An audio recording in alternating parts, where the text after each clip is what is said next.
Hey everyone, it is Carrie. I am here tonight. We're waiting for Laura from SLP Mommy of Apraxia to join me, and we are going to have another episode of Uncorked. It is Thursday night. This is the night we typically do this, so if this is your first time joining us, we try to do it every Thursday night. So I got on a couple minutes early to make sure we have no technical issues. So here's Laura. Let me see if I can figure this out. Okay, Laura, you're gonna tap the double people down at the bottom. There's like two people. And that will allow you to request to join. Hi, Nicole. Hi, Jody. All right, we're getting some people here. I'm just waiting for Laura. Let's see here. Okay, I'm gonna add you, Laura. We're gonna see if this is gonna work. Add. Okay, Laura should be popping up here, hopefully.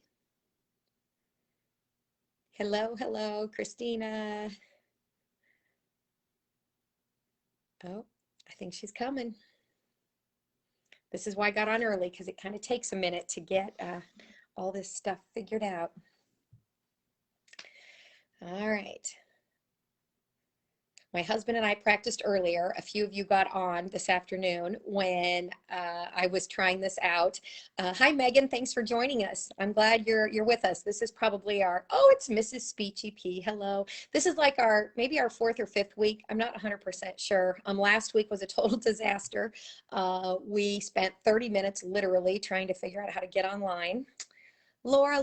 It says adding. I'm not sure what's happening on your end. Still no Laura yet.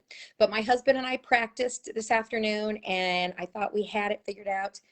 No, Laura, there's two people down at the bottom. I don't know. It said, I invited you, Laura. You just have to accept. So I'm going to do this again. Okay, I'm going to add you, Laura, and then you just have to accept somewhere. Because adding. And now it says connecting. Yeah, I'm going to add you, Laura. And then you just have to accept somewhere. I'm here. Just add. And now it says connect. Okay, there's only an echo because I was going to say, you're going to have to turn something off. Yeah. Yep, there we go. All right. So now what I need from everybody is to tell us, can you see both of us? We're doing these on our phone. What we figured out after our fiasco last week is that Facebook does not play nice with PCs, and so we have to do it on our mobile devices. And so we're looking at a screen that's this big. So if you guys can just tell us in the comments if you can see us both. If our head is cut off, will you please let us know so we can reposition? Jennifer says yes, you can see us. Can you hear us? Laura, why don't you give them a hello and let's see if they can hear you. Hi guys, how do I sound? I have you set up against a toy. And I'm coming to you from my floor because I just picked toys from storage because I'm still telehealth. We're gonna play with you guys tonight. This is gonna be so much fun. So it's not even 7 o'clock yet. So I appreciate so many of you getting on. Laura and I, like I said, if you weren't with us last week, it was nerve-wracking. So I think we are good now. We are slowly figuring this out. Laura and I were talking that we're probably going to have to do 2, maybe 3 weeks on this topic of sharing our favorite toys and books, because if Laura's on the floor, that means she's surrounded by toys. I have my entire person. I couldn't move if I wanted to. I have so many toys here. So I think what we'll do is try to get through as many as we can tonight and demonstrate them for you and talk about how we use them based on principles of motor learning for young children with childhood apraxia of speech. And then next week we'll continue, and then maybe the third week we'll do books, or if we happen to talk fast tonight, maybe we'll do books next week. I don't know, but we will figure it out. So, good. Laura, they can hear us. They can see us. Oh, someone just said best part of their Thursday. I agree. Laura, is this a good part of your Thursday too? Absolutely, best part. And Trish just commented, Trish, I said I would get my book out to you on Monday, and my life is cray. It's coming. Trish Martin Myro, if you guys don't know, we had a pop quiz giveaway last week, and so she won a copy of my book. And it's coming. I'm sorry. I promise. I'll get it Laura, out. I'm thinking, when is Apraxia month? Is it May? So we may have to do a giveaway every week. I could do some of my cards, Yeah, maybe we could do some things. So yeah, I'm kind of excited about that. We'll make sure May is extra special. All right, let's see. It is 7:02, 7:03, something like, oh, it's only 7:01. See, I've been on here a long time. Why don't we go ahead and get started though, Laura, because we have a lot of things. I just want you guys to know that I chose you over the Kansas City Royals tonight. We have season tickets and they are home tonight, but we let our kids go to the game tonight so that I could be here with you. So anyways, just so you know, this is my preference, but I'm still supporting my team. So wearing my Royals gear tonight. Laura, how was your day?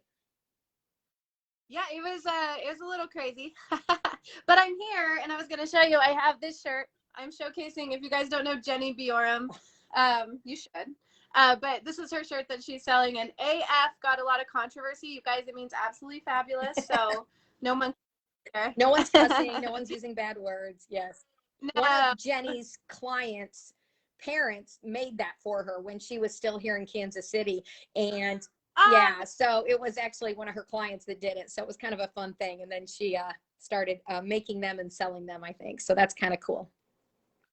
Oh, that's so fun. I didn't know that. Pretty neat. Pretty neat. Yeah, for those of you who don't know, Jenny Biorum used to live here in Kansas City with me. And what was it, maybe 6 months ago, if even that long, maybe not even quite that long ago, she moved out to Colorado. So now there's now there's Laura Smith, Amy Graham, Jenny Biorum, all out in the Denver-ish area. And so it's just crazy. Like Colorado is the place to be. Yeah, right. And it's coronavirus, so we all haven't even been able to get together. Exactly. Exactly. It's crazy. Okay, so after this airs tonight, at 8 o'clock ish, or sometimes we go over because we are very chatty people. I went to the Royals game 2 nights ago, and I don't know if you can tell my voice, I did a little too much cheering, so I'm a little bit hoarse, but hopefully my voice will last. But what we did is we created handouts, free handouts for you, downloads, and Laura has her, and we put 12 on each sheet. Laura's favorite toys for repetitive speech practice, and then I did one for me as well. A lot of ours overlapped, so we were able to give you 24 different toys. We're going to talk about these tonight, or at least some of them, however many we get through. But then I don't know about you, Laura, but I pulled some that weren't like on the list. 12 toys is not nearly enough. And I just realized I don't have one of them. Well, that's on the list. It's upstairs, that's okay. But it's that's okay. Since we have pictures of it, and I can show them because I have our little handouts here. So, Laura, I thought what we could do, if you're okay with this, is maybe take turns. Like you take one, and whether it's on the list or not, it doesn't matter. And I thought we'd just go back and forth and share what the toy is, what we love about it so much, how we use it, and maybe just model, a couple of turns, like how you would use it in therapy with little ones. Yeah, absolutely. Let's do it. I actually always have a story about this.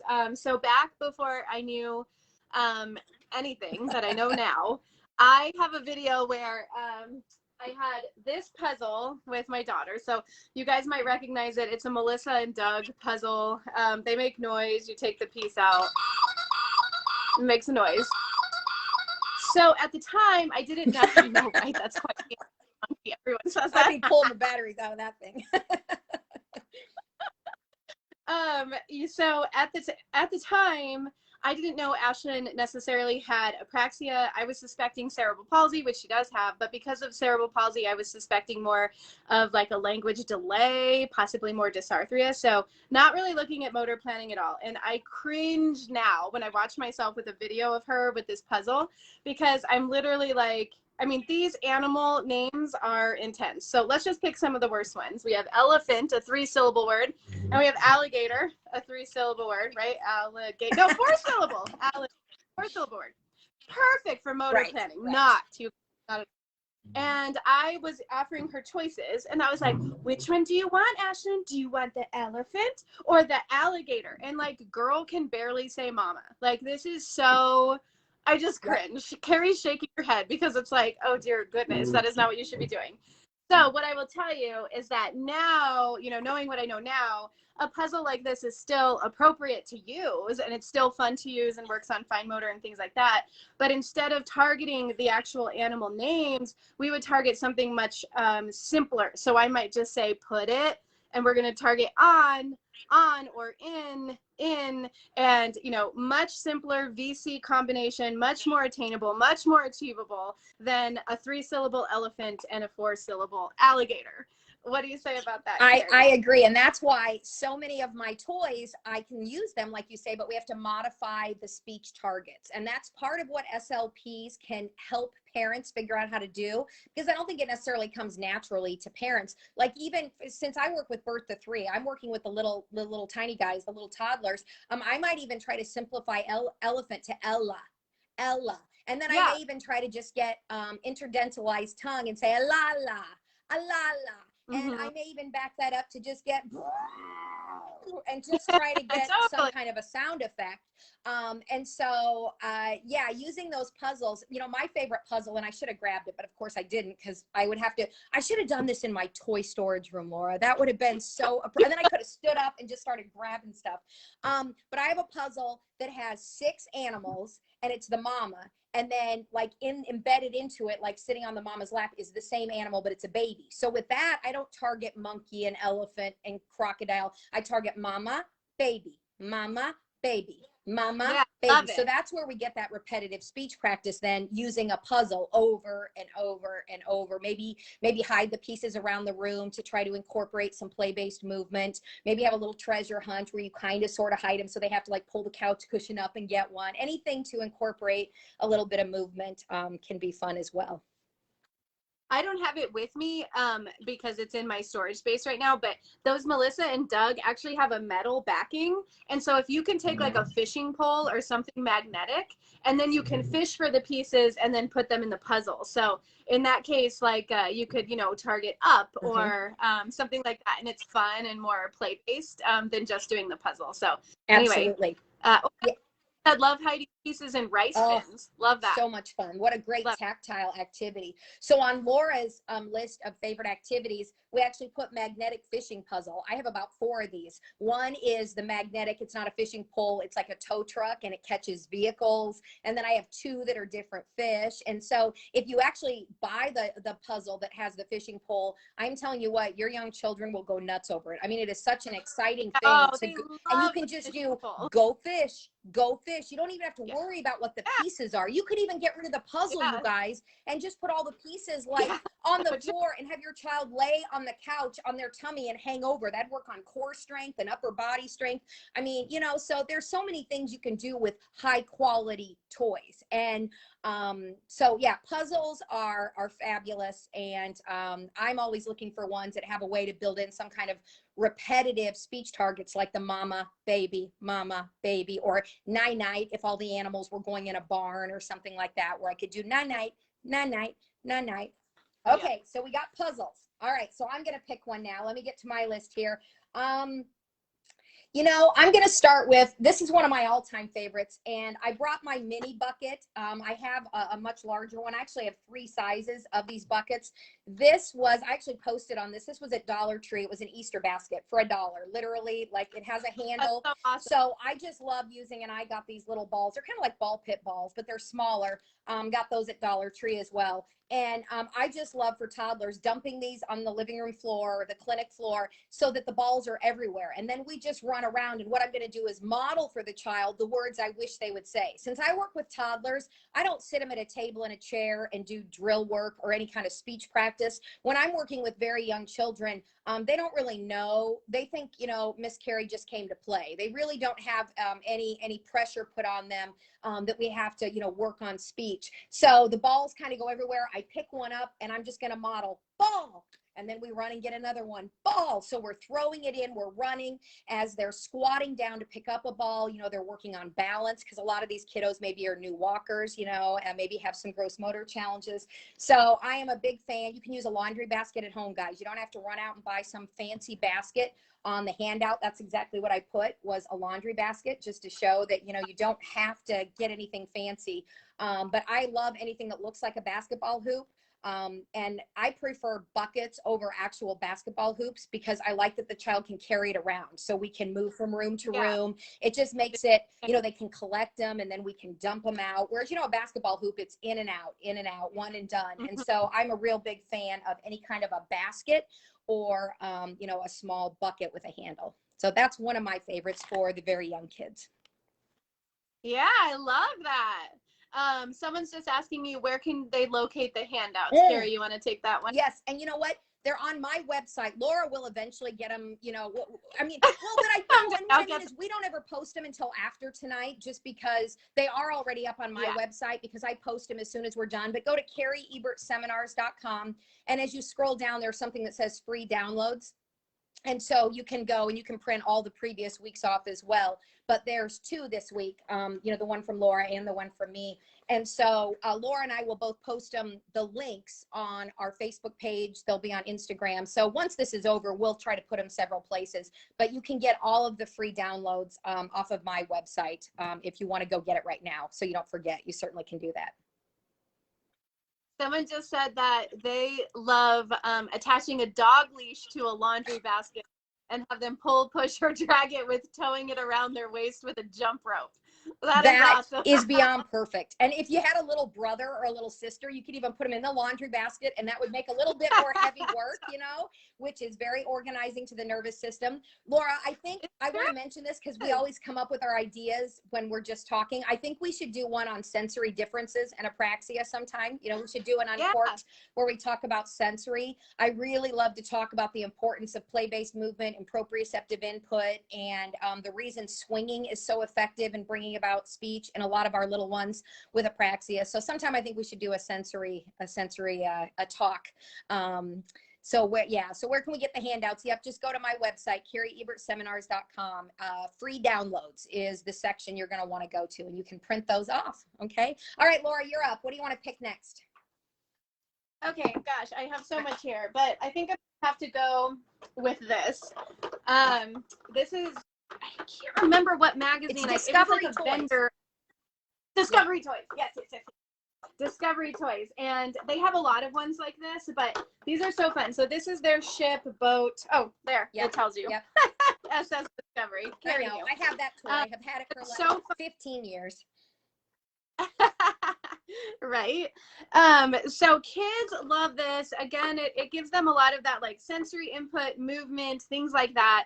Anything that works with motor. One thing, Lynn Holly is an apraxia expert in Arizona. And one thing that's always stuck with me that she says is that motor helps motor. So anytime we can get engaged in another motor act, plus it's fun. This is definitely one of those toys that does it. So it comes with like different colored balls, and you can match them, you know, to the top. And so there's just lots of things you can say. I mean, just like Carrie said with the basket, you could choose a target like ball, and it says ball, you know, and keep doing it, ball. You don't have to though. You might choose, you know, on. You might choose put it on top, you know. So lots of variety. Just remember with apraxia, we're choosing sounds that are in the child's repertoire with the syllable shape that is appropriate for them, kind of right in their zone of proximal development. And then we might be using cueing or something to help them achieve it. So really, I mean, hammers always remind me of a friend of ours, David Hammer. He has a last name, and he would have them bang drums or things like that. And hammer is a very easy achievable target for some kids with a CV syllable shape. So I always think too, like, who wants the hammer? You can take turns like that. Who wants it? And you want them to say me, or, you know, I might say like, oh no, me. So me could be a target. My could be a target. And then down could be a target. In could be a target. You know, you're going to bang it, and then it's going to come. Sorry, I'm holding it, so it's having difficulty. But essentially it comes out. So then that could target, or boom. The other cool thing I like about this is it has this little flag that stops the balls. So I never theoretically yeah. And then so then we can work on open. Oops. Yeah, isn't that awesome? I can't believe I've had that toy for 15 years and I never knew. I wonder if your flag is missing, because now kids can take this off. You might not have I wonder because my son is 16 and I got it for him when he was a year old. So that's how long I've had it. So I'm going to have to check. You might be missing the flag. I would guess that you were, because you would have totally Oh my goodness. Was ready, set, go! That makes the toy 10 times better. I can't even. Right. Yeah. So high quality toy right here. Lots of fun. And you guys will notice that a lot of these toys don't make noise. So one thing I notice on Carrie's page a lot is she says her favorite toys are ones that don't make noise. And this is why. So like the puzzle making noise distracts from us wanting them to use their voice to make noise. Yes. And our voice. Yes. I just did a post on this. In fact, I don't even know, maybe a week ago. And it was the best toys are those that do nothing. I love toys that do absolutely nothing at all. Yeah, that is what you just because posted this what week. we really want is for the child to provide all the power, all the imagination, and all the sound effects. That's really critical in speech therapy. So that's why I am completely anti-battery operated toys. There are a few that I have for kids who need to learn cause and effect, but they don't make noise. They just like bounce the balls up in the air, you know, like the ball popper where you hit it and it shoots the ball, you know. I mean, if they're learning cause and effect, I do have probably 5 or 6 battery operated toys, but for the most part, I like toys that do nothing. So just to follow up on Laura, she talked about the boat, and the boat, because it's Discovery Toys, it's pretty pricey. I looked, it's available on Amazon. It's like $46.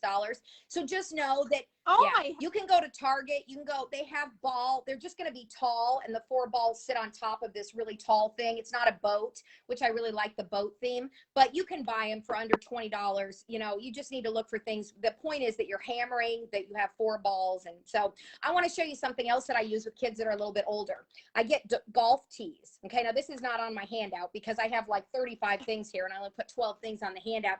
But if you ever get like a new microwave or you buy some new electronic, you know how it comes with that really thick styrofoam?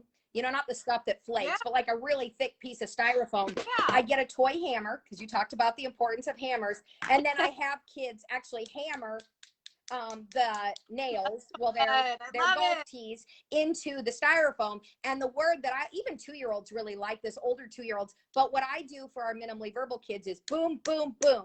And I get 3 booms for every one. So look, I've got about 100 golf tees. So boom, boom, boom.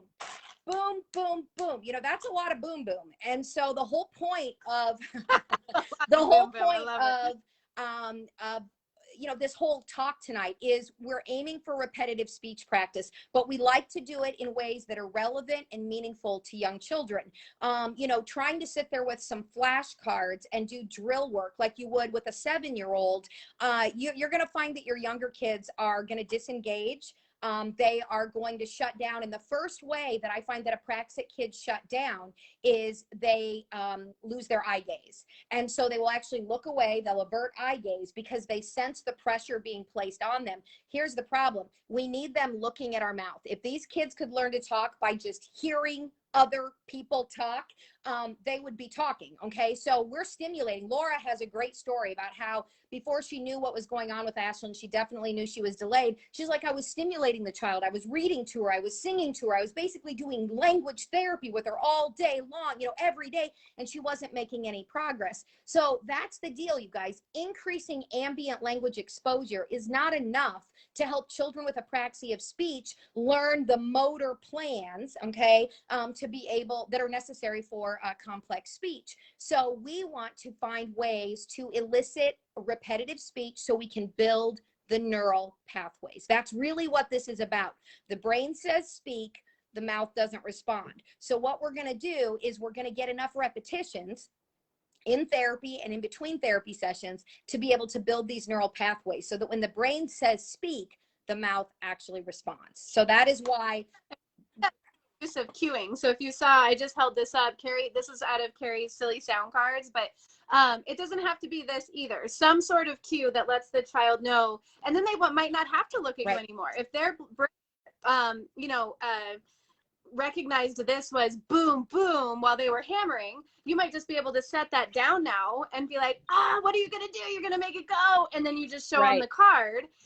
the card becomes a cue. So that's really how we get it from the And brain to another the mouth. cue might just be you actually make the hammering motion, but you don't actually say anything. See, those are Yeah, both visual true. cues. I designed those silly sound cards for very young children to draw attention to my mouth, because what I found is by the time I get involved in speech therapy with, let's say, a 28-month-old child who really seems to understand everything, but is really struggling, you know, with speech output, is that for their short life so far, what most adults have been doing is, come on, buddy, say ball. You can do it. Say ball. Put your lips Yeah. together. Ball, ball, ball, ball. You can do it. Say ball. So what these kids have done is started averting eye gaze, because they're like, maybe if I stop looking at this lady, she'll stop trying to get me to say words, because I am convinced that children with apraxia have an awareness. They know that talking is hard. So when somebody all of a sudden starts, say, come on, buddy, let's say this word. Oh, you want it? Say bubbles. That, you know, all of a sudden these kids, they shut down. And that's why I think there's some concern with some kids, like, oh, maybe he's autistic. He doesn't have good eye contact. He averts eye gaze. He has poor joint attention.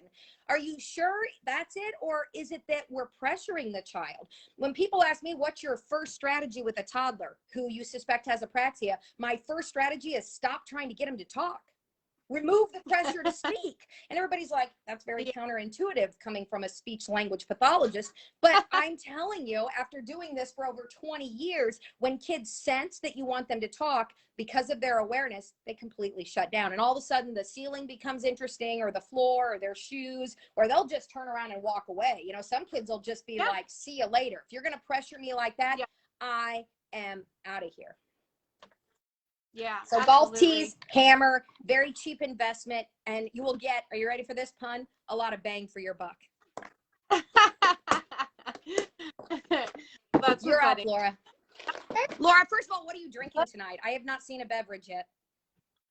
Oh, I have it in my coffee cup though. It's another mom water, like I call it. I have a oh, very good, a mom water. water. So I'm obsessed with wine glasses. So mine says I totally earned this. It's been a stressful day. I mean, I literally spent over 3 hours trying to figure out Facebook Live. So I'm like, nope, I earned it. I'm drinking wine out of the I earned it glass. So all right, what do you got for us next, Laura? Okay, so this is probably one of my favorite things, and they are stacking toys. I can get so much out of this, you guys, and it's just so fun for kids to, for one, again, you know, Carrie and I might do another whole talk on, well, we will, I know we will, on like sensory and fine motor and how we try to embed it into our therapy session. Because quite frankly, if there's motor planning of the mouth, there's just a very high likelihood there's motor planning issues in other systems of the body, like gross or fine motor skills. So anyway, stacking cups provides a great opportunity to do it. So this is my favorite set. So you stack them by size, which is also a good skill just in early intervention in general. It has colors.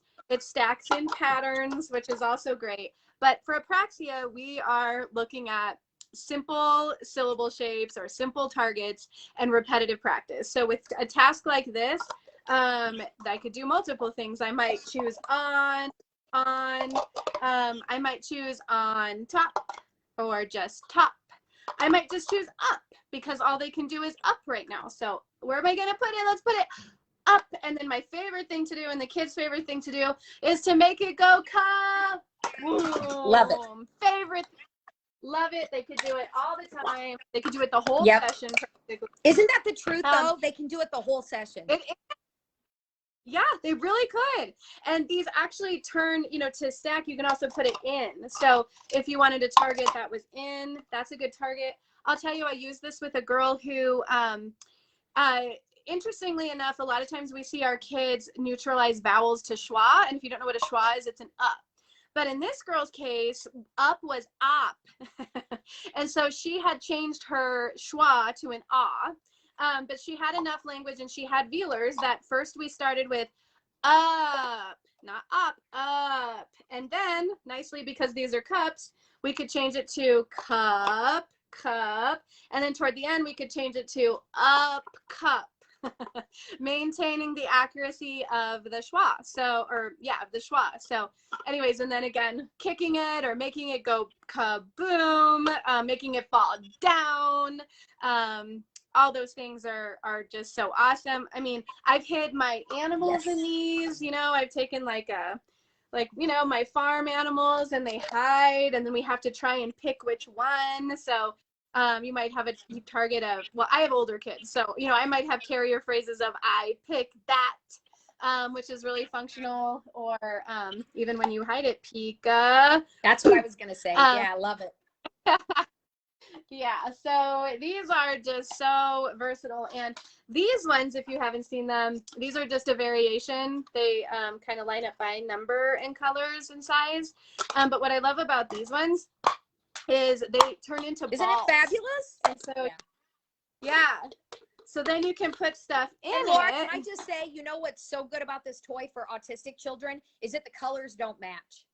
See how red and orange went together? And my son lost his mind over this, but it was one way that we helped him understand and be more flexible, because sorry, there aren't two red ones, right? There aren't two orange ones, but they fit together. They're the same. They match because they fit together. So I love that toy so much. Yeah, it's really fun. And just being able to make it into a ball and hide things in it is really fun. Love it. Yeah, another good one actually is a little put on, and you have to push. So sometimes might be a good target to get it to push on. I love it. So I always say, if I had to give you my top 5 favorite toys, nesting cups would 100% be one of them, because I love simple toys that can be played with in a variety of ways. And when I travel around the country as a professional speaker and do my play seminar, what I love to do is have people divide up into groups and come up with at least 10 ways to play with nesting cups, because you should be able to come up with 10 different ways. This is my favorite set. I think I have about 15 sets of nesting cups because I have an issue. I'm just telling you now, I really do have an issue. IKEA has great nesting cups. I just can't. I should have grabbed them. I could do a whole live just on nesting cups and shape sorters. You guys, you would flip out if you saw. I think I have 11 shape sorters and like 15, and they're all different and they all serve a different purpose. But this is my favorite set. And one of the reasons I love them so much is on this set on the bottom is an actual animal. And so you can actually do imprints in Play-Doh. You know, and I just love the versatility for kids over 3, you know, for older kids who get it. And again, you can do the push and then peekaboo, you know, and see what animal it is. So I really love things that have like that raised. Obviously, these are meant to go in the bathtub. You see how there's actually holes there. So, you know, the water, you can put them in the water table. So I am very much I'm a toy snob. Like, I mean, when I go toy shopping, nobody really wants to go with me because I have to analyze every aspect of the toy. And so this is why I love this set so much, is because we can do that with the older kids, the imprints. You could do it in a shallow pan of washable paint as well, you know, and you could make stamps. Yeah. So anyways, okay. So that was nesting cups. So I'm going to pick one here. Let me see. I have to do the muffin tin because anybody who has ever heard me speak knows. When I think of muffin, I think of you. Yeah. I remember I've been a professional speaker. This is my 11th year now. And I don't know what city I was in. I go to every city. But a therapist came up to me and said, oh my gosh. Oh, I just have to tell you the cutest story. So my daughter just texted me. Since I'm on my phone, I see it. Her and her boyfriend are at the Royals game, and they just got put on the kiss cam. Is that the cutest thing ever? Because they're so stinking adorable. I can't believe it. I missed it. I'm so sad. But I love you guys. Isn't that precious? To all you guys. How much she loves apraxia. She just missed her daughter on the kiss cam. So we were there 2 nights ago, and the kiss cam is the blow a kiss cam because of COVID. Isn't that hysterical? Okay. So anyways, I was at this seminar and there were like 2 therapists. I'm trying to remember the situation, but they were like talking like at the water cooler, you know, it was like at break. And this one therapist said, I told you that was the muffin tin lady. And so I realized now, oh my gosh, I'm known like in our field as the muffin tin lady. But I have to tell you, that's how I knew you too. I discovered this. I mean, because I'm an early intervention provider, we go into the natural environment, which is usually the home. And I live and work in the state of Missouri, and we have been bagless since 2007. So what that means is when you go into a session, you don't bring a bag of toys, you don't bring a bag of therapy materials, you use whatever is available in the natural environment so that you and the family can work on, you know, skills that use materials that are right there. So I had to start getting creative, like crap, if I can't bring in, you know, my fancy toys, do you know what I mean? Like, what am I going to use? Yeah. And so I love the muffin tin. And the reason, if you've never heard me talk about this, is because it has built into it inherent repetition. There are 12 openings. If you have a big muffin tin, it might have 24 openings. And what is so fascinating to me, and I had a neuropsychologist at one of my seminars who came up to me at the break and said, I think we really need to research why this is so. But I was explaining that most kids will not stop until there is something in every opening. They won't do like half of it and walk away. There is something about the need to visually complete the task. And this neuropsychologist was just fascinated. And she's like, I really think we need to do research. And I was like, you know, that would be great because I'm in an evidence-based profession and I would love to have research that proves that the muffin tin is effective. But so my favorite thing in the world is to shop for things that come in quantities of 12. And I bet you I have, we could count someday, but I bet you I have 100 different bags of things that come in quantities of 12. I combined 3 of them just to show you. These were my newest purchases from Walmart at Valentine's Day. So there are 12 ducks, 12 unicorns, that's a 3-syllable word, and 12 rainbows, okay? And Laura mentioned my Silly Sounds cards. In set A, I have a rainbow picture, but the word is not rainbow. The word is ooh, for like pretty, right? It's just a simple vowel. So if I was working with a toddler and we were just at the single syllable level where we're not even combining sounds yet, we could do 12 rainbows, right? So the kids love to put in, dump out, and do it again. If you did not know that, I am here to tell you 100%. that is how toddlers live. That's why they love to take everything out of the laundry basket and then put it all back in and then take everything back out. They like to take everything out of the kitchen drawer. There's the rainbow, right? Ooh, because it's for pretty. So you can do ooh, or if you're working with older kids, it'd be rainbow. And then depending on the language level, it might be rainbow in, rainbow, you know, so you can increase the language level. So I have those items. I grabbed a couple other bags just because I have to show you. It's just if I know where they are. I was like, ooh, I'll put them here so I remember. So I have 12 bugs. These I've had forever. These are those sticky bugs that kind of gross kids out who are tactily defensive. So you could do bug, bug, but you could do ew, bug, ew, bug, ew. So that kind of builds into that prosody, you know, trying to get a syllable that stays the same. These are, okay, have any of you ever played the game called Mexican Train? It's a domino game. It is the funnest. Up to 8 people can play. We play it. We're a big game family. In the winter, we don't play games in the summer much because we're outside. But in the winter, we love to play games. You should really write down the game Mexican Train. It is worth getting. But the game pieces are these tiny little trains. So guess what? Now I actually found a store in Des Moines, Iowa, which is where I'm from. It's a game store, and you could buy these replacement pieces for like $1 a piece. So I bought a bunch. So it's choo-choo, choo-choo, choo-choo, but then you can do blue choo-choo, yellow choo-choo, pink choo-choo. I found a green choo-choo. You know, you can increase the language level. And if there are any school-based SLPs in here, I'm just telling you right now. I mean, I've never worked in the schools. I've always done EI. But if you have 3 kids in a language group, you know, or I mean in a speech group, assuming it's not COVID times, and you have 3 kids sitting side by side, you need 3 muffin tins, and then you're going to have 3 bags that are filled with identical objects that match their speech target. And so you can have this kid, and Dave Hammer has what he calls the rule of 3 for older kids, which is kids know they have to say their target word 3 times. So 3 times 12 is 36 reps. So with older kids in a group, you would get 36 reps. And then when this kid is done doing his 36 reps, which takes less than like 90 seconds. I mean, the point is motor planning. We're going to get it. We're going to get it accurately with cueing, but we're going to get it and we're going to go. Okay. And so when this kid is done and you're on to kid number 2, this kid gets to play with his little doodads. Does that make sense? He's over here like he has something to occupy himself. And then you've got 2 kids playing with their doodads, and then you can do this kid. And so I'm a huge proponent of the muffin tin. In early intervention, I've had parents get so creative where they put Fruit Loops or Cheerios in the muffin tin instead of putting it in a snack bowl. And so every time the child gets one, it's eat, eat. Oh, that's such a good idea. I love that. Eat. So I mean, kids who have been on my caseload, they literally walk around the house with a muffin tin. You know, the neighbors come over and they're like, why does your kid carry the muffin tin around? And they're like, well, Miss Carrie said, you know. So anyways, I'm a huge fan of the muffin tin. Well, and just as a parent in general, kids love playing with the pots and pans. Yes. Yeah, anyways. So the fact that now you're letting them play with, you know, something similar like that, that is the muffin tin, is very exciting. It is, isn't it? Is anybody nearly as excited as I am? I'm looking at myself and I'm like, I get really excited about this stuff. Does anybody else? Give me a heart, give me something. Does anybody else like the muffin tin idea? I'm just curious.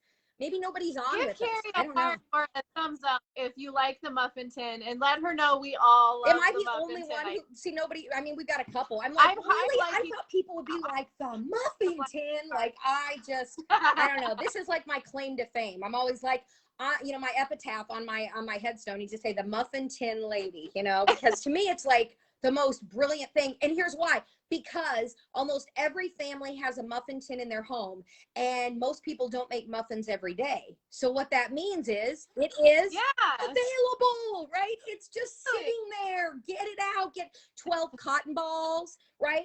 If you want to do ball, I love these porcupine balls because they're sensory, and again, they're different colors. So when I do different colors, you guys, it's not to force feed the concept of colors. It's that once you're getting ball, an approximation of ball, I'm immediately going to go to boo ball, geen ball, lelo ball. I'm going to immediately increase the complexity because that's how we challenge the motor speech planning system. So when I use different colored items, same reason these balls are a different color. I want to make it clear. It's not that I'm force feeding early academic concepts. That's not what this is about. It's that by using colors, it naturally increases the utterance length, which increases the complexity of the motor plan. So that is why I really like things that are different colors. Yeah, I love You're it. up, girl. What you got for us? Like it reminded me of just increasing the complexity. My phone is sitting up on a toy that I really like that I don't have listed. Okay. Let me put you on my computer. That I don't have listed on our handout. But this is literally one of my favorite toys. Is it the gumball? This one is from Target. Yes, I love this. It's really hard to find, I think. If you see it in a thrift store, pick it up. Buy it. Yes. I have 2 of them, and then I had clients give me them. But you're sitting on a gold mine if you have this. So essentially, it has a little door that the balls are in. So we have to, what are we going to do? What do we need to do? We need to open. And then, we have to take it out. Take it out. And then we get the balls out. You might increase it to ball out. Ball out. If we're that far, depends. And then what you do is they go down the top. So we're going to put it in. And it reminded me of your muffin tin because a lot of times how I increase complexity is I move right into co-articulation. So if they are able to do something like put it in, because it's not put it in, it's put it in. So put it in, you know, that's how I can increase it and kind of get that co-articulation piece. And then you have 3 different ways for the ball to go down. So you can push this. So you have you have down, depending on your targets. You have turn, if that's a target. Turn key is a good CV. I mean, this is just like endless. Or you can pull this, like, and they'll come down. And then and it comes with probably, I think, like 8 balls. Absolutely love it. It's one of my favorite toys, and kids I feel like are fascinated with it. So a lot of times I'll bring this out on my first visit just to get, I don't know, like intrigue. And it is, you know, I'm glad we're going to do this again next week because I just thought of another toy that uses keys to open. And I mean, it's the hospital. Do you know what I'm talking about? But I didn't grab it, but I will definitely get that next week because there are some toys. That one is fun, that I would call like, guaranteed, you know, like this is one of them. When I use my balls in the basket, I've never had a kid be like, I'm not interested. Like that's just the other one, which, you know, I didn't even grab it. So maybe actually I'll save that for next week because I really would like to show you. I'm going to talk to you about. Hold on just a second. People, just hold that thought for a second. People are asking what the toy's name is.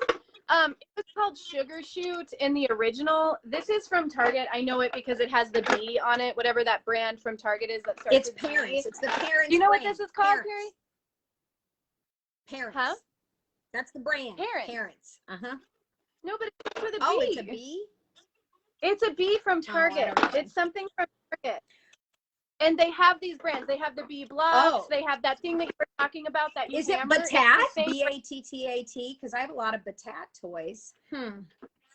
No, it's not Batat, but I know I have that gumball machine, but it does not have the key, and it was just the gumball machine. I'll try to grab it next week, and we'll try to bring that one back next week, Laura, and we'll compare, because I'll try to see if I can find, but I always called it the gumball machine because that's what it looks like. It looks like a gumball machine.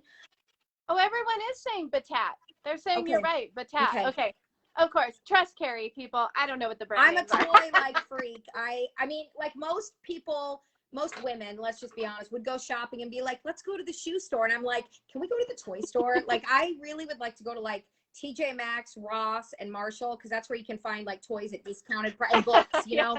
I am no fun to shop with unless you're also a pediatric SLP. Like, my daughters don't love shopping with me. My husband wouldn't shop with me for anything because I have to stop and analyze every toy. And I can spend 2 hours like looking at the TJ Maxx, like, you know, one wall of toys. They have one wall. And I'm like, no, I have to, there might be something, you know, golden here. And yeah, that gumball machine, it is worth its weight in gold. I mean, it is phenomenal. I was in Steamboat Springs because I live in Colorado. So Steamboat Springs, we have tons of ski resorts all over the state. So we were at a ski resort just 3 weeks ago, and every like novelty store has their own little toy section just because parents are traveling and they want toys. That was exactly me. I was standing in front of, I was in this tiny little spot in the store for what seemed like an absurd amount of time. My husband had taken the kids to the candy store. They'd all gotten their candy. They all had to wait in line because it's COVID and they had to social distance and he's like, they're all like, you're still here? Like, what are you doing? We need to go shopping together, Laura.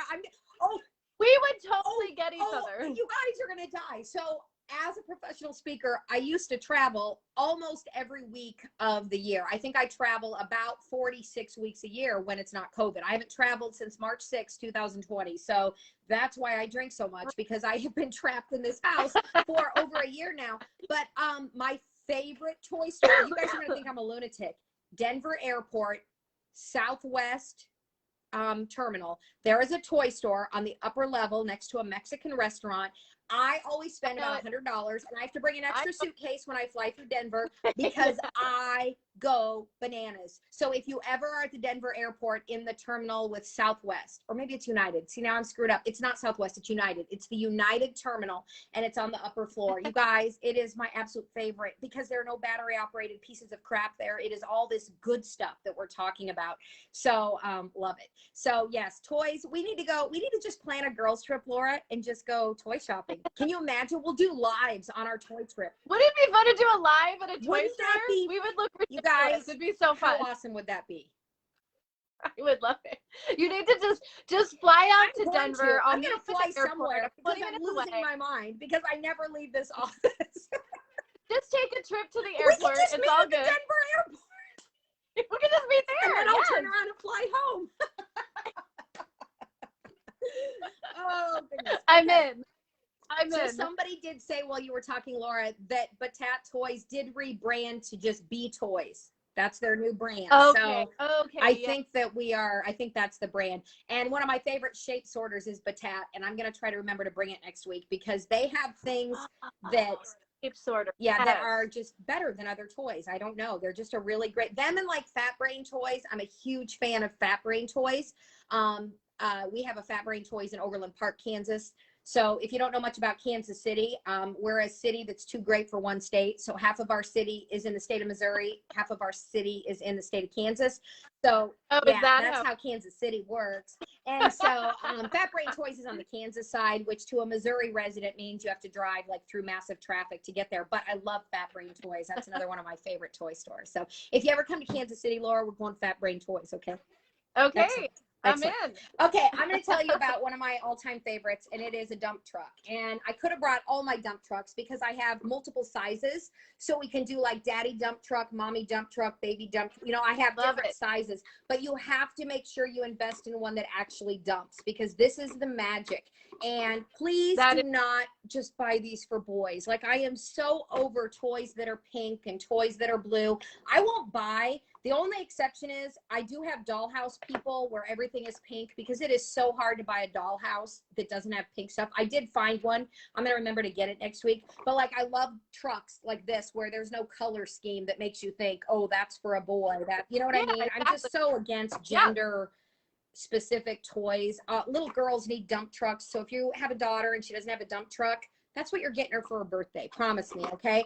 So when you have a dump truck, the most awesome thing is we can actually start with some kiddos who just need, especially autistic children, who just need to learn back and forth reciprocity. So just pushing a truck back and forth, because what is communication? What is conversation?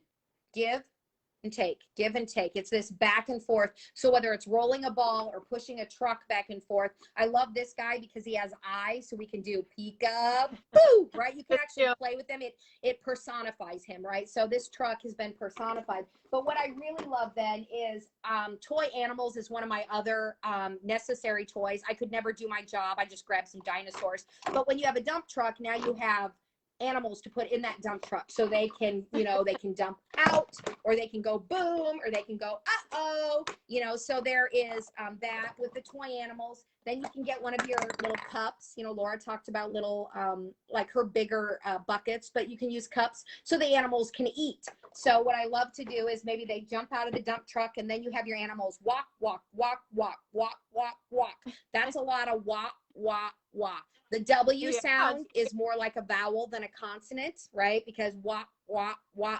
I know it sounds crazy, but this is what I have the most success with. My very first session with a kiddo who is struggling to find their voice, we just get down on the floor. There is something to be said for crawling on the floor, bearing weight through all four extremities, putting all that pressure through the upper body. I don't know. There's something about the crawling, and we walk, walk, walk, walk, walk, walk, walk. And if you have 10 or 15 animals, that's a lot of walk, walk, right? As you're walking across the floor, they're walking to their food bowl. So once all the animals get over here, then we get to do sound effects. Yum, yum, yum, yum, yum, yum, yum, yum, right? Yum, yum, yum, yum, yum, yum, yum. I'll never forget, I used to work with this little boy, and his mom was a note taker in speech therapy. Like, you know, just every adult learns differently. And so I always ask parents, how do you learn best? You know, what do you want to do in therapy? I'm going to intentionally model strategies for you and then have you practice them. But how do you learn best? And this one mom, I'll never forget her. She was so precious. And she said, I really feel the need to take notes. And I said, that's great. You take notes. So she's taking notes, and I'm going,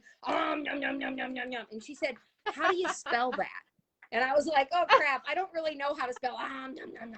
So I said, you can spell, you know, Y-U-M or N-U-M. But the point is, we all make eating sounds different, right? Laura, would you agree with that? Exactly. That sound effects, that's the beauty of sound effects, is I'm just trying to get jaw movement with some of my little ones, just trying to get them to be able to coordinate. This is motor planning, guys. Be able to coordinate phonation at the level of the vocal folds. Just turn your motor on and get your jaw moving, because that's the beginning of articulation. So if we can get this and get vocalization, I am telling you, for some of my apraxic toddlers, that is huge progress. So just nom, nom, nom, nom, nom, nom. And they can ride in the dump truck and dump them out. But then every kid's favorite, you line them up on a table. Every kid likes to line things up. That's not just autistic children, okay? All kids they love order. So you line them all up on a table, and then every kid's favorite, are you ready? Night-night, night-night, night-night. You knock them off the table, and it's night-night, night-night. So if you have 15 animals lined up, I am telling you right now, toddlers are going to be like, dude, you're the best thing ever. Like, you know, instead of sitting there drilling them with flashcards, you're like knocking things off tables. So walk, walk, walk, walk, walk. Night-night, night-night, night-night, night-night. That is repetitive speech practice. It is relevant. It is meaningful. It is playful, right? And young children, I mean, I think all children, they will always love to learn when there is joy in learning. Oh, 100%. But if you pluck the joy out of learning and are like, okay, sit down, watch my mouth, do this, you know, and you start trying to be a play director and force them, they sense it. And once they've sensed it and they shut you down, right? They shut down and tune you out. You're going to have a tough time building their trust back. So that is why Laura and I feel very passionately about play-based therapy, about using principles of motor learning, but embedding them into activities that are relevant and meaningful. Laura, somebody asked me a really cool question on social media when I did that post about toys, you know, toys that do nothing are best, and it was about play and all that. And she said, what do you say to parents when they say, come on, buddy, it's time to do your work with Miss Carrie. It's time to work. And my response was, well, but a child's work is play. That is a child's work. Oh, So if a parent is saying, oh, you need to work, you need to work, you need to remind them, SLPs, you need to remind them that a child's work is play. That is how children learn. Children do not learn through drill work and direct instruction and screen time. They can rote memorize from those modalities, but the way they learn best is through playful interactions, you know, that are meaningful and relevant to their life. Yeah, and I'm gonna just add in the word functional too. So, you know, we talked about last week too, how about a lot of times, like, this is why I can have an office full of toys, right? Or an area full of toys. Or why Carrie can walk into a house cold with not having materials with her is because we know the targets that we're focusing on. We know what we want, the goal. Yeah, go ahead. So, you know, I might want them, like Carrie said, just to phonate, just to turn on their voice. Ah, ah, ah. And that's the goal. And that, you know, is progress. I might have goals of VC words in their repertoire, like out, like, you know, I was showing the cups, or up, and that's a really functional word to use that is in their repertoire. So again, it's knowing the sounds in their repertoire, it's knowing the functional words that we're using, and in that way, parents can get it throughout their day. So, and that also adds more bang for your buck. What are you showing us? One of the free handouts I did based on a post that I did last week. Whew, I'm red. I'm hot. This is what wine does to me.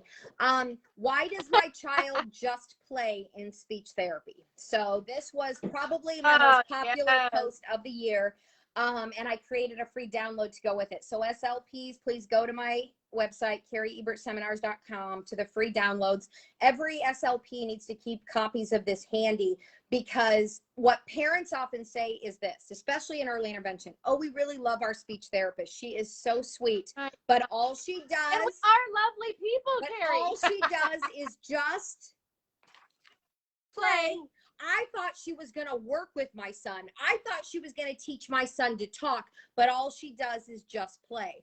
So I decided to put into nice words that we do not just play for a living. That's what a babysitter does. What Laura and I do, and other SLPs, pediatric SLPs do, and we do very well, is we play with great purpose. And what that means is we deliberately embed strategies, and we provide very specific feedback in order to support learning and development. Okay, so while it looks like just play to the layperson, the SLP, you can stop me at any time in a session with a child and say, Miss Carrie, what are you doing right now? And I can tell you the cues that I'm using, the strategies that I'm using to support your child's speech development. And so it's so important that SLPs recognize that they need to explain. If a parent is in the session with you, you need to explain what your strategies are. That's part of parent coaching. So anyways, make sure you download this freebie. I think it should be given to every family, like when you first start speech therapy. If you're a pediatric SLP, when I did this post, I had an SLP comment. She said about 5 years ago, she had a family pull their child from speech therapy. And the reason was because the child came home from school every week, and the mom said, what'd you do in speech therapy? And he said, we played games. So the mom said, if all he's going to do is play games, then I'm just going to pull him because he needs to be in the classroom. So she yanked him from speech therapy without ever talking, you know, to the therapist. So if you have ever wondered, do we have parents on here? I would love to know. Give me a thumbs up right now if you're a parent. Let's see if any thumbs come up, because I know we have a lot of therapists join us, but it seems like we usually have some parents. I love someone here that said we play with a plan. It's so true. Love that. Perfect. Oh, there's lots of parents. I might have to meme that tomorrow. If you don't be surprised if you see that come up on my end. So yeah, if you're a parent, you know, get on my website and print this out. I think just reading, you know, there's like 8 bullet points. It'll take you less than 3 minutes to read it. But my hope is that it will give you some understanding. And one of the things I put on here is that your speech therapist should be describing the strategies and cues that are being used. And you guys, if they're not, then you need to be confident enough to ask. Say, what are you working on right now? You know, you're playing Mr. Potato Head. You're playing Potato Head, or you're doing a puzzle, or you're playing in rice, or you're playing with Play-Doh. I don't understand how you're working on speech right now. Does that make sense? So parents, I'm empowering you to ask, what are you doing? And you need to ask this specific question. What strategy or cue are you using right now to support my child's speech motor planning skills? Part of the reason Laura and I are so passionate about doing this is because we want parents to feel empowered. Oh, I know I'm talking too much, Laura, but can I tell you something that I need to gripe about? Can I gripe? Yeah, no, go ahead. I was about to add my own, but please. And then you can gripe. So there was a post today on social media, and no, it wasn't on social media. A parent messaged me through social media and said, I'm desperate. I know you're busy. I know you probably get a million DMs, but I don't know who else to turn to.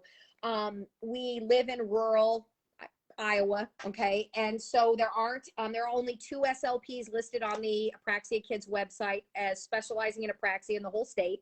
That's a problem, okay? But we live in rural Iowa, and none of them know what apraxia is. They say, and she said, our last therapist at the school said, are you ready for this? Are you ready, Laura? Because you're going to be angry. Listening. I'm ready. She said, apraxia is a dumpster diagnosis, and it's only given when they don't know what else to call it. What? Oh my heavens. Like, that could not have been said. By an SLP. It's a dumpster diagnosis. So this mom is like, so Miss Carrie, I'm just really struggling because I will do anything for my child. Like, I just want a specialist, but they say it's a dumpster diagnosis. It doesn't really exist. It's not really a thing. It's just used when they don't know what's going on.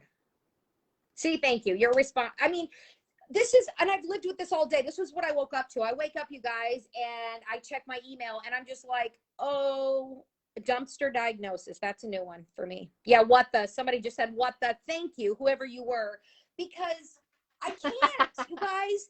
I can't. And, you know, there are still professors at the university level who will say to our graduate level students, SLP students, that apraxia isn't real, you know, that it's really just a phonological disorder. Here's what I'm going to say to that. Okay. And this is just because I've had wine, so I can say this. We have a governing body, ASHA, the American Speech and Hearing Association, who has an 87-page, I don't know how long is it, 84-page technical. It's long technical report that says childhood apraxia of speech does exist. So anybody who says that it's a dumpster diagnosis or it doesn't actually exist, they're going to have to take it up with Dave Hammer and the other 5 members of the original committee, the ad hoc committee who created the technical report back in 2007. This is appalling to me. And my biggest concern is that those children in that school district or in that area of the country are not getting therapy based on principles of motor learning. If they think that it's a dumpster diagnosis, if they think that it's just a phonological disorder, which is it's a linguistically based speech sound disorder. Phonological disorder is language based, okay? Apraxia of speech is motor based. So just know, Laura, that it's been a stressful day from the get-go, because that's the email I woke up to today. You know, I'm going to say 2 things to that. My one thing that I'm going to say is on my Instagram stories today, I was just talking about a phenomenon called overgeneralization. Yes. In phonological disorder, overgeneralization is good. It means you're on the right track. You know, basically what this means is if I'm teaching a child an S blend and stop, and the child says top, that all of a sudden they start adding S at the beginning to other words that it doesn't belong, but it's not really a big deal, because in phonological disorder, it will even out and the child will understand and get to know the patterns. Apraxia is not language based like that. It is not patterns. And so when we start seeing overgeneralization of something we have been teaching to other words, it is a problem, because apraxia is motor planning. So just even right there, for someone to say that's a dumpster diagnosis, I would love them to come take a look at my kids who have overgeneralization problems, or this has happened to.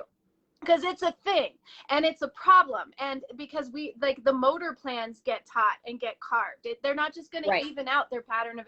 So I'll say that to that about overgeneralization being different for the 2 disorders. But then also, I was just talking to an apraxia expert in Canada. If you don't follow her, she's amazing. Her name's Anna DSLP, and she is so good with parents. Yeah, you know her, and she's so good with parents. She so gets it, you guys.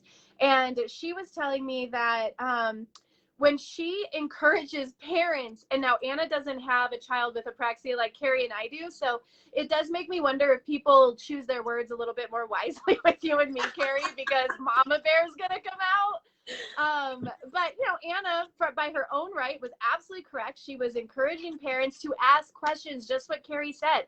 Any SLP who knows what they're doing and who is confident in their treatment approach will have zero problem with you asking. Of course, ask me. Like, I'm not going to be offended. Like, if it offends me, you should have your red, like, Right. you should have an alert. Right. Like, why am I offended that you're asking me if essentially, like, if I know what I'm doing? Like, that should not be offensive. I should know what I'm doing. If you're going in for heart surgery, you might want to make sure that surgeon knows hearts and doesn't work on feet. You know, I mean, like, it shouldn't be offensive. Like, and apparently she told me that every time she posts that, she gets messages in her inbox saying that that's wrong for her to disrespect colleagues and encourage parents to call them out. I was like, oh, girl, I'm doing a story on this. Like, no, like, call me out. Tell me that, because I get to hear parents who get screwed.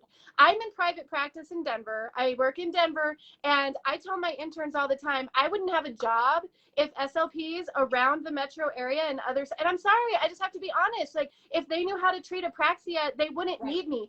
I'm a private practice full of patients and clients that have been burned and not treated correctly by previous SLPs. So these parents, like, I love them. Obviously, I love their children. This is why I'm so passionate. So I don't want anyone, and if you do, I will have a good debate with you. I don't want anyone to say parents shouldn't be questioning SLPs. I'm sorry. Like, why not? And I give the example, let's say I'm treating autism, which, full disclosure, I don't treat the autistic side. If I happen to have a client with autism, I'm treating apraxia. But so just to say that, you know, if I'm treating autism or whatever and posing and someone calls me out on it, you're going to tell, because I'm not going to have the answers you seek. And so this is the same with apraxia. It should be the same with stuttering. Our field is so big. And this is my message too. We have to drop the idea that we're experts in every single speech, language, and voice disorder from birth to geriatrics across the entire lifespan, across every etiology. Like, you can't be. It's okay. It can't happen. It can't happen. And that's why I can't be a jack of all trades, which is the reason I'm in private practice, because I am an autism, apraxia, and early intervention specialist. So those are the things I specialize in. Stuttering, I'm referring on, you know, and people say, well, but in the schools, we have to treat everything. Can I tell you how San Diego Unified handles this? When I spoke in San Diego, you know, at the Apraxia Kids, it was Casana back then, but at the Apraxia Kids conference in San Diego, I went to one of those like lunch and learns. I don't know what it was called, but you went for like a 45-minute really quick. And it was the SLP from San Diego Unified, and she was the apraxia specialist in the school district. You can imagine San Diego Unified is a huge school district, nothing like Kansas City, Missouri, you know, so very large. And what they do is they have specialists that they send to every training in the topic. So they have an apraxia specialist in the district, and she works in a school like 2 days a week, but the other 3 days per week, she is available to consult with SLPs in the district, to help with evaluations, to help with IEP meetings, because she goes to every Apraxia Kids conference. They buy her every, like, she has my book. I'm sure she has your book. They buy her everything apraxia related.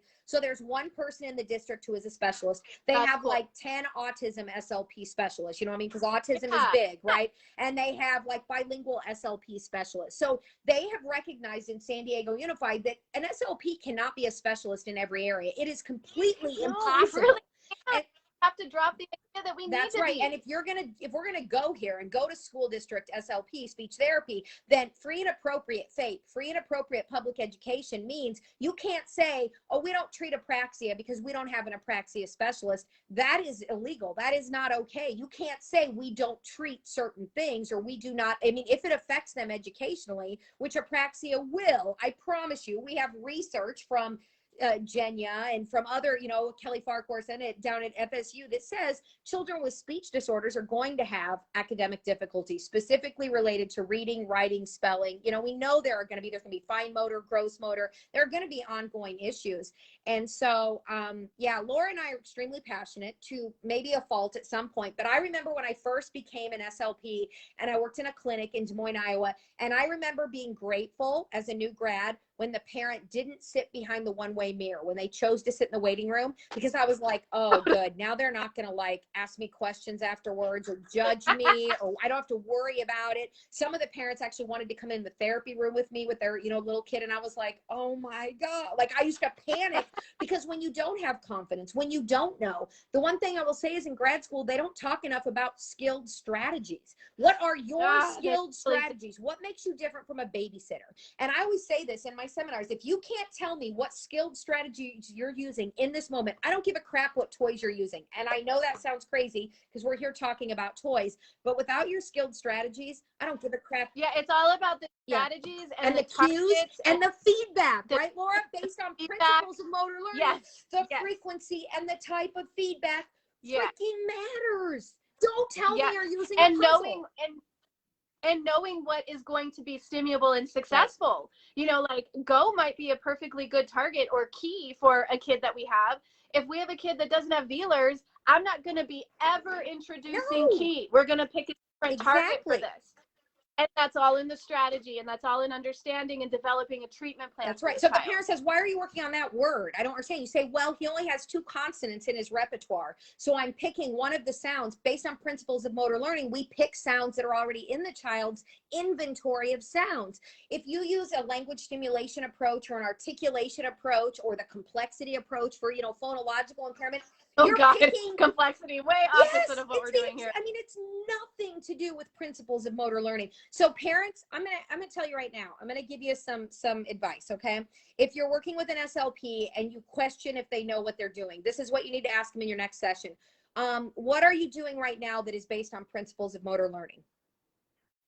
I just had a parent inbox me on Instagram, and she has an IUP meeting tomorrow. Hartley is watching, and she said, I'm going to just straight out ask, are you using principles of motor learning? And I'm like, yeah, good for you. And then her next comment back to me was like, what if she says no? And I was like, let's just hope she doesn't say no. You know what, Laura, I would love to give that parent the article. I have added it or linked it in my stories on Instagram several times. You know, that it's like a, you know, the Moss article from 2008, the tutorial, you know, on principles of motor learning. It wouldn't make any sense to parents because it barely makes sense to me because it's so much. It hurts my head to read it, but it's, you know, Laura, one other thing, I know we have a couple different, we got to stop. We're so over.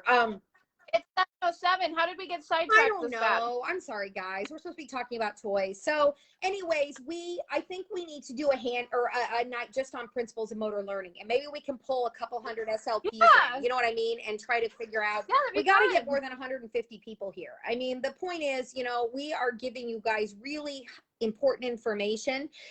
So we're hoping that Uncorked will grow, that we can reach more people. That's the whole reason we're doing this, is because if you can't tell, we're extremely passionate. I mean, extremely passionate about this. And there are so few SLPs in the world. Let's be honest, in the world. Laura and I are meeting via Zoom with a family from Greece on Monday, hopefully Monday. Laura, I need to ask you if that works for you. But because there are no therapists over there who even know what principles of motor learning is, or this family can't find a therapist anyway. So this is a worldwide problem. Laura and I have decided maybe we need to go international, right, Laura? We're going to start traveling.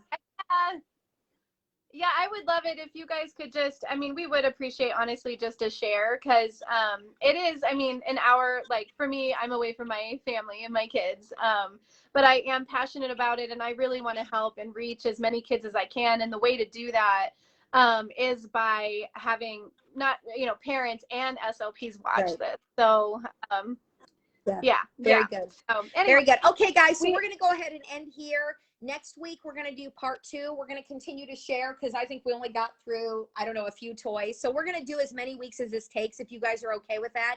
And then I think we'll do one just on books, because I am telling you, books are some of the best therapy tools especially for repetitive motor speech practice. So join us next Thursday, same time, same place. We didn't have any technical issues, Laura. We have figured it out. Woo, woo, woo.